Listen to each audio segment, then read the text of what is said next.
Assalamualaikum warahmatullahi wabarakatuh. Saya Naila Ashifa, NPM 23082600123. Di video ini saya akan menjelaskan jenis-jenis dari data. Pertama, apa sih data itu? Data merupakan pengukuran yang diperoleh dalam sebuah penelitian, fakta atau angka, baik berupa angka maupun bukan, yang dikumpulkan dengan tujuan tertentu.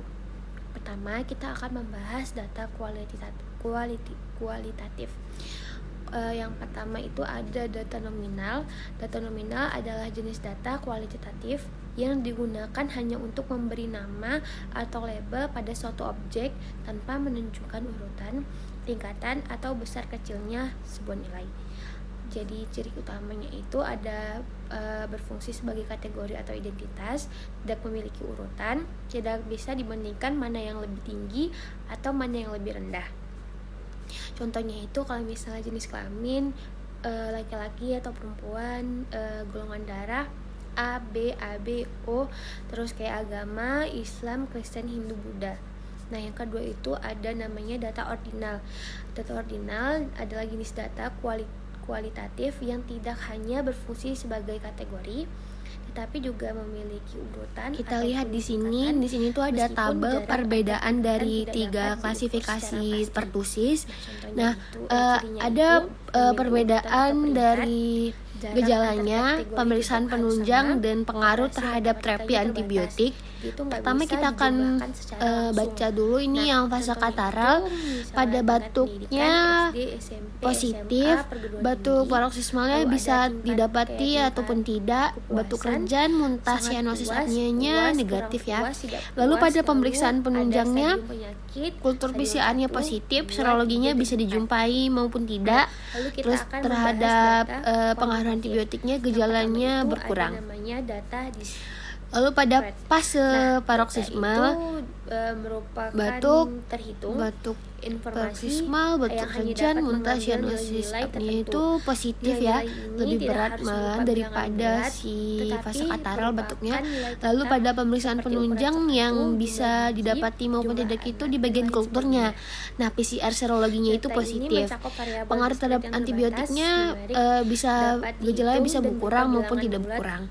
Pada fase konvalesen itu batuknya positif, batuk paroksismal, batuk rejan sama muntahnya bisa didapati maupun tidak pada pasien. Lalu sianosis dan apneanya negatif. Pada pemeriksaan penunjang ini tinggi badan, kultur sama PCR-nya negatif dan serologinya positif. Baru pengaruh terhadap antibiotiknya gejalanya itu tidak berkurang seiring waktu dan dapat memiliki nilai berbeda pada interval waktu yang berbeda. Kayak misalnya berat badan seseorang bisa berubah kapan saja. Lalu kita akan membahas variabel. Nah, variabel adalah karakteristik atau kondisi yang dapat berubah atau memiliki nilai yang berbeda. Sebagian besar penelitian dimulai dengan pertanyaan umum tentang hubungan antara dua variabel untuk kelompok individu tertentu. Kalau variabel ini ada 4. Yang pertama itu ada dependent, independent, moderator, dan intervening. Pertama, kita akan membahas variabel dependent. Variabel dependent adalah variabel terikat yang dipengaruhi atau diubah oleh variabel bebas.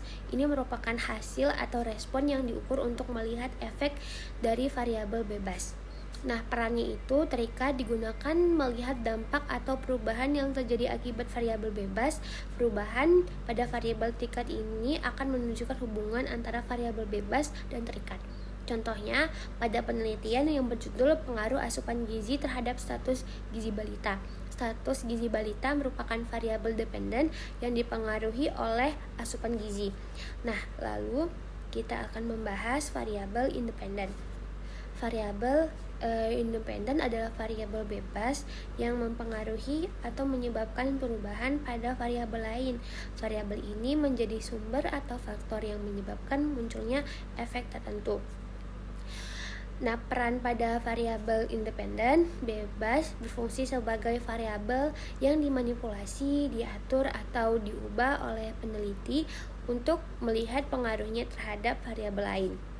Contohnya pada judul pengaruh tingkat pendidikan ibu terhadap status gizi balita, tingkat pendidikan ibu adalah variabel bebas yang mempengaruhi gizi balita.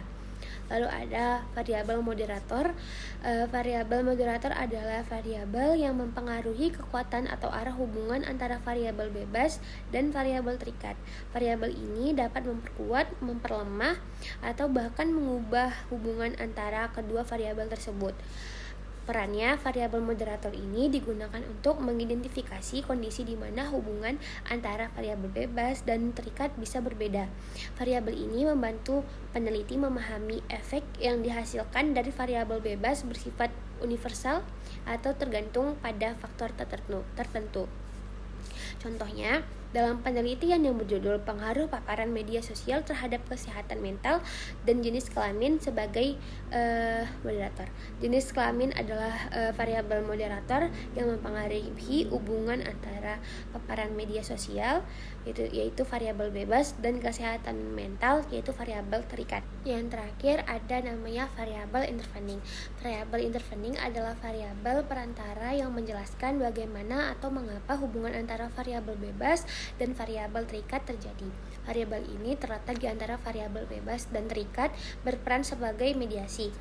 Perannya menjelaskan proses atau mekanisme yang menghubungkan variabel bebas dan terikat sehingga efek variabel bebas terhadap variabel terikat lebih jelas dan dapat dipahami. Nah, contohnya itu dalam penelitian yang berjudul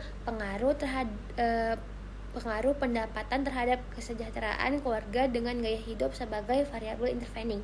Gaya hidup adalah variabel intervening yang menjelaskan bagaimana pendapatan yaitu variabel bebas mempengaruhi kesejahteraan keluarga, variabel terikat. Baik, sekian dari penjelasan saya. Lebih dan kurang saya mohon maaf. Wassalamualaikum warahmatullahi wabarakatuh.